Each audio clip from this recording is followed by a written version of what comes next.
ಸಂತೋಷವಾಯಿತು. ಯಾಕಂದ್ರೆ ಆ ಉದ್ದೇಶ ಒಂದು ಇಲ್ಲಿ ಇರುವ ಜನರನ್ನ ಅಷ್ಟೇ ಅಲ್ಲ, ಮತ್ತೆ ಊರಲ್ಲಿರೋ ಜನರನ್ನ ಬಡ ವಿದ್ಯಾರ್ಥಿಗಳನ್ನ ಸಹಾಯ ಮಾಡುತ್ತಾ ಅವರನ್ನ ಪ್ರೋತ್ಸಾಹಿಸಿ ತಮ್ಮ ಗುರಿ ಮುಟ್ಟಲು ಸಹಕರಿಸಿದ್ವಿ ಅಂತ ಅಧ್ಯಕ್ಷರು ಮತ್ತು ಸದಾನಂದ ಸರ್ ಅವರು ಹೇಳಿದ್ರು.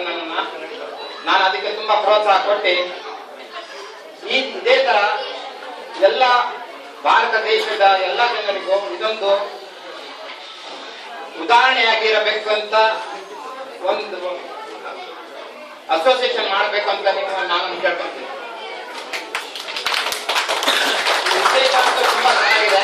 ಅದನ್ನ ಎಲ್ಲರೂ ಬರೀ ಕಾರ್ಯಕರ್ತ ಕಮಿಟಿಗೆ ಮಾತ್ರ ಬಿಡಬೇಡಿ, ತಾವೆಲ್ಲರೂ ಕಾರ್ಯಕರ್ತರು ಅಂತ ಹೇಳ್ಬಿಟ್ಟು ಈ ಶಿರೂರ್ ಅಸೋಸಿಯೇಷನ್ ಅನ್ನ ತುಂಬಾ ಎತ್ತರದ ಮಟ್ಟಿಗೆ ತಗೊಂಡು ಏನೇನು ಉದ್ದೇಶ ಉಂಟು ಅದನ್ನೆಲ್ಲ ಪೂರೈಸಕ್ಕೆ ತಮ್ಮ ಸಹಕಾರ ಕೊಟ್ಟು ಅವರನ್ನ ಪ್ರೋತ್ಸಾಹಿಸಬೇಕಾಗಿ ಕೇಳ್ತೇನೆ.